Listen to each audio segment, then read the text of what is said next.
Picture this.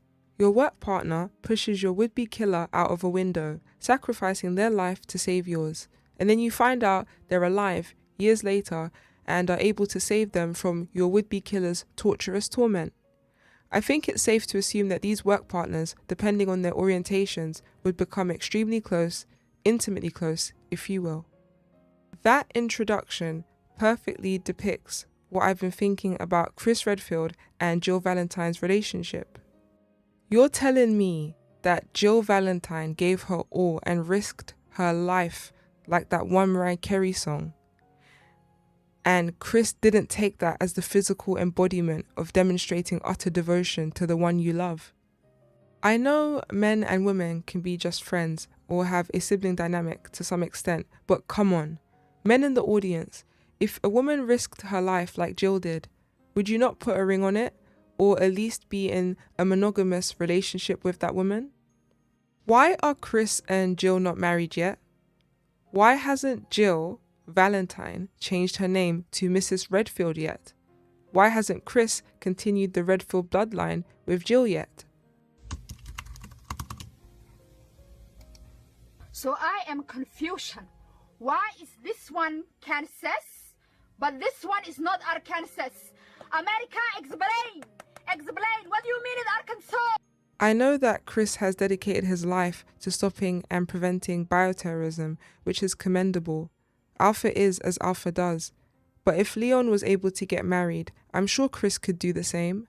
Jill is right there. Obviously, she's been through a lot, and her personality change from the OG timeline to the remake timeline isn't the most appealing thing to certain men. But despite that, Chris and Jill's connection is obvious, and I hope Capcom gives them a ceremonious, happy ending. They deserve it after all that has come to pass in the RE universe thus far. On a quick tangent, I also think that Chris and Sheva could be a cute item, as well as Jill and Carlos.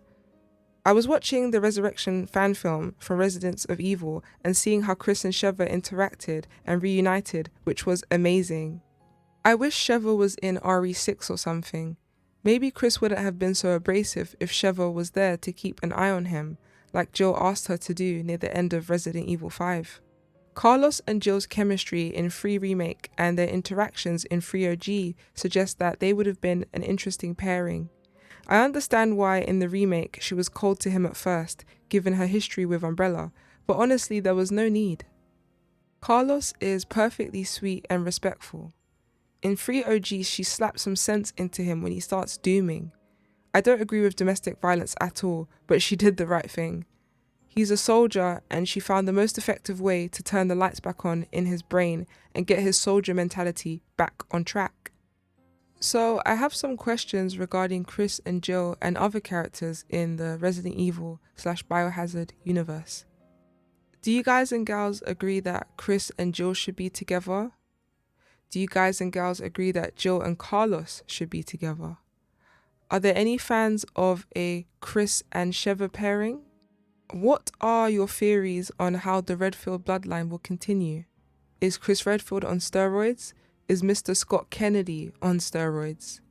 I know there are some fans who joke about Chris and Leon or Chris and Piers, but if that's what floats your boat, I ain't gonna judge ya. Maybe a little bit of a bombastic and criminal offensive side eye, but that's it. How do you guys feel about those pairings? Who do you think Leon is married to?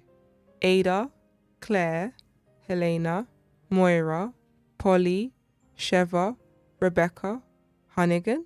Shut your stupid, shut your stupid, shut your stupid, shut your stupid, shut your stupid. So, thank you for watching this video.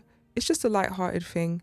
I understand some people don't like shipping or shippers, but most of us are chill. Only some people take it too far and ruin it for the rest of us. Please check out my bio and other videos, and if you like what you see, subscribe, darling. Please like, hype, comment and share, if you feel like it, of course. Have a good one, God bless you, and goodbye.